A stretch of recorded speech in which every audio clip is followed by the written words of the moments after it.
Oh, hello, I'm Burt Green. This is the Burt Locker MMA show this week. So it's the Burt Locker MMA show this week, mostly recapping UFC Singapore. Also, I'm going to be having a little bit of a rant about some of these UFC groups on some of the things that they come out with. It's a pretty good one. It's something I've been embroiled with since the end of UFC Singapore. I do apologise. I didn't get my my picks or anything out last week. I just ended up being really busy. Got a few gigs in. All the good comics are up in Edinburgh, so I was just jumping on as many gigs as I could get on, which you can't blame me for doing. But it did mean that I didn't have very many evenings free, so apologies for that. I will be getting my picks and everything as usual this week. I think I just need it's just very busy. Anyway, let's get cracking.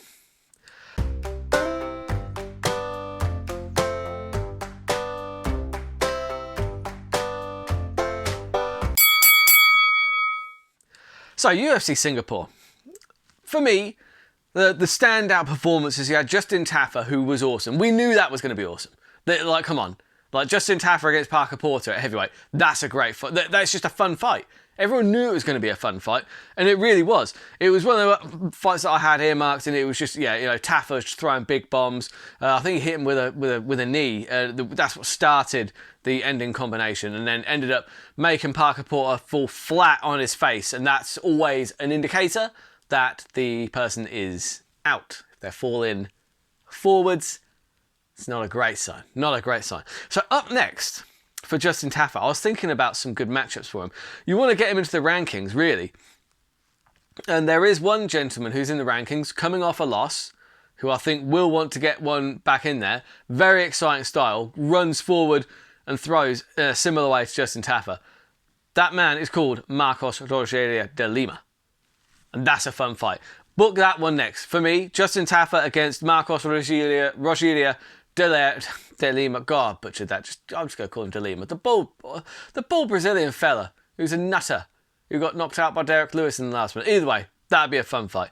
Caceres against Giga Chikadze. Honestly, both of those guys should go up in the rankings after that performance. That was a really fun fight. And look, Giga Chikadze did look very good. He is a real problem. Those kicks are savage, dude. Just even blocking those kicks. What do you do? Like block like one or two of those kicks before he breaks your arm? Like what are you supposed to do against that? That's ridiculous. I suppose you could do what Kelvin Cater did, which is box him up within an inch of his life. But Giga Chikadze, obviously he took that loss against Cater. I think that we're going to see him kind of progress a bit. He just those kicks, man. I do like seeing somebody with such brutal, savage kicks that it's just hard to see. So for me, Caceres was also very impressive, by the way, not for nothing. I'm so impressed with how Alex Caceres has really kind of grown throughout his career. He's had his ups and downs. He's been in the UFC for a long time, but arguably this is the best we have seen of him. He just keeps getting better and better and better. He looks like he's having fun out there. His kicking game is absolutely fantastic, and he is just very, very good. He's very high level. He's really putting himself into the upper echelons of the division. So for me, I think next for the winner, Giga Chikadze, I think Arnold Allen needs a fight. I wouldn't mind seeing Giga Chikadze against Arnold Allen. I think that would be a really fun fight, honestly. I don't know when they're next going to London, but that wouldn't be a bad one for London card. I think, because Chikadze's from Georgia, obviously Arnold Allen from the UK. Or if they don't want to wait that long, just do it wherever. But that fight, I think, stylistically, it would be a very fun one to see, and it would really kind of start solidifying whoever wins that fight is solidified in the top 10 at that point. Then I thought good fights for Alex Caceres. You want something fun, something that's really going to set people off. Caceres against Edson Barbosa. I would love to see those two square off before Barbosa does decide to hang it up. Make that fight. They're just styles make fights. On paper, Caceres versus Barbosa, that's a fight of the night, isn't it? Come on, man. That's going to be fantastic. But tell me that's not a great fight. Come on, let me know in the comments. It helps the algorithm. It's just asking people to answer inflammatory questions just to boost the algorithm. That's the kind of guy I am. I'll stoop so low. To get views. I'll stoop so low. Sorry. Ryan Smith Ryan Smith? Anthony Smith, not Ryan Smith. God damn it, what is wrong with me today? Anthony Smith against Ryan Spann. That's where, his opponents, okay. So you see where I got muddled there. Look, I'll be honest, I knew the result of the fight before I saw this one because I watched the replay and I had seen the result of this one. Now, people were complaining about it, saying that it was a terrible decision. I don't think that it was, honestly. I think that it was a close fight. No, Anthony Smith won round one. That is... I don't think I'm out of my mind in saying that. I think that Ryan Spann won round two. I think the third round was honestly a coin toss. Both of them have their moments, and it was very, very even in terms of damage striking. It was very difficult to judge that third round. I don't know. I don't think it's egregious to see that going to Anthony Smith. I think the dude deserves a little bit of luck after having that leg break and just having people target that. He got through the whole fight without having to kind of, to retire because of his leg. Look, that was a good one. Look, Smith needed that. Come on, man. Why can't you just be happy for the guy? I like Anthony Smith. I'm a big fan of his podcast as well, which helps. But I like his fighting style. He does bring it every time. He's a real fighter's fighter, and he needed that win, and I don't begrudge him getting it. I really don't. I just think that every now and again a fighter does need a little bit of fortune to go their way. I'm glad that it went Anthony Smith's way, honestly, and it'll be because Ryan Spann, he's going to be back. He's got quite a lot more of his career in front of him, I dare say, than Anthony Smith at this point. So I don't begrudge seeing that. I really don't. Next, I'm thinking for Anthony Smith, if he's going to fight down the rankings, I wouldn't mind seeing him fight somebody like Khalil Roundtree. Although, that's not going to bear well for his busted leg, is it? Because Khalil Roundtree targets the leg really well. But, hey, he's going to have to fight some of these guys. Look, if he's fighting up, maybe Pereira's a fight. I know that Pereira had some choice words for him because apparently, I don't know the specifics. Apparently Anthony Smith dared to say Pereira didn't look brilliant against Jan Blachowicz. But, he didn't. Let's be fair. And, but there's a video of Pereira talking more trash than he's talked in his entire career. So Smith must have really upset him. But... just saying how Smith is washed up and terrible. I thought round one Smith looked excellent, and round two he didn't. Round three he looked okay, and it was anyone's fight. Was it the best performance I've ever seen? No, far from the worst. And look, did he get a bit of luck in the decision? But it would have been lucky for Spann to get it as well. That final round was a coin toss. So look, you're kind of relying on luck either way there. Anyway, so actually, look. A Pereira fight would be good, but it wouldn't be good for Smith's leg, would it? Because that's the thing that really is holding Smith back at the moment, is his leg cannot take too many calf kicks. 2 kicks and that leg is toast. And Pereira throws that calf kick almost as well as anybody in the game right now. So that's not going to be great for Smith's leg. And then the main event was exactly what I thought it would be. Big swings by Zombie, following by Zombie being praised for being very durable and being able to take a shot, and then he goes down. That's what we all knew was going to happen, guys. That's why the Zombie was 5-1 against. That's the reason, right? And that's the reason this wasn't a numbered event, just not for nothing. That's the reason, because the main event was never going to be competitive outside of Zombie landing something crazy, which he did throw, and there was always that chance, but outside of that, very little chance for Zombie, who then retired. Great career, good career, not great. No, okay. No, look, he's always been very fun to watch. He's been around a lot. He's provided many stunning performances. I'm sure he'll be in the Hall of Fame, deservedly so, because he's somebody that people will remember for just delivering fantastic performances. Brilliant career. Congratulations to him, and congratulations to Max Holloway for every time Max Holloway wins. How much better does Volkanovski look? Because isn't Max Holloway 18-0 without Volkanovski fights? I think he is. I think he might be. No, he lost to Poirier. That meme must have been bullshit then. Yeah, I'll have to comment on that. That is bullshit, because he did lose to Poirier.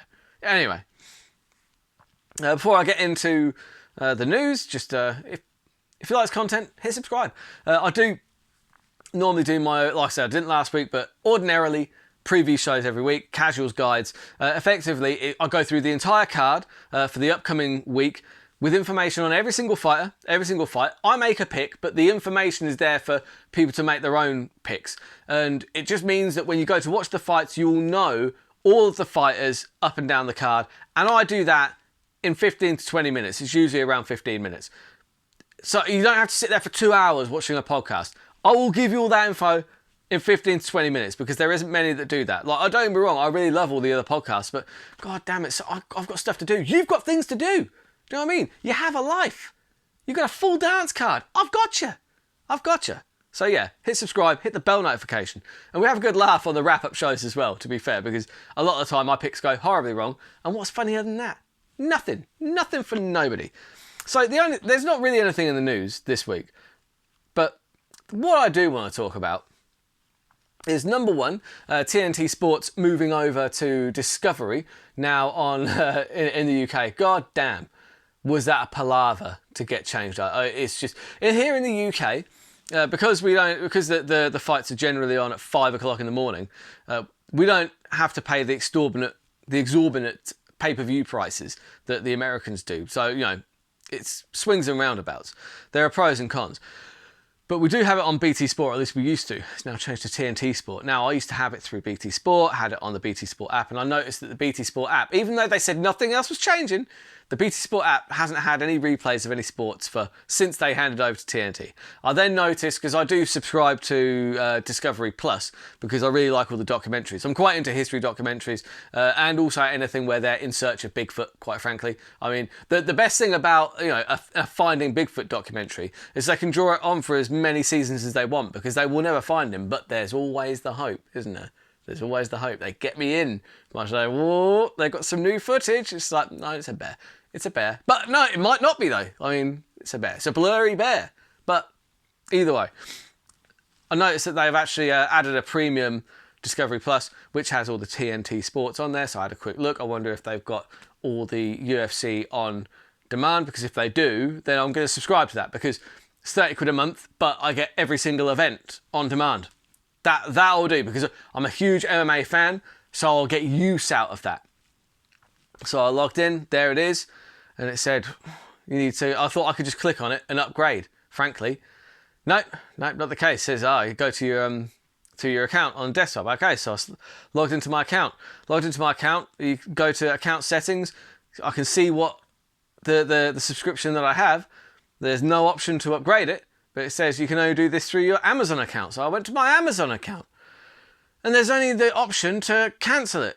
There's no option to upgrade it. So I spoke to somebody in the chat thing, on the chat function on the website, and they're saying, oh, no, you have to go through the Amazon account. I was like, yeah, but I've cancelled that, so that now runs to the 20th of September. So, well, you have to wait until that runs out. Well, I'm not going to do that, am I? I was like, are you seriously telling me that I'm telling you I want to give you money to upgrade to the premium service so that I can get like the UFC, the TNT Sports, and you're telling me that I cannot because my previous subscription runs too long? I was like, you know what?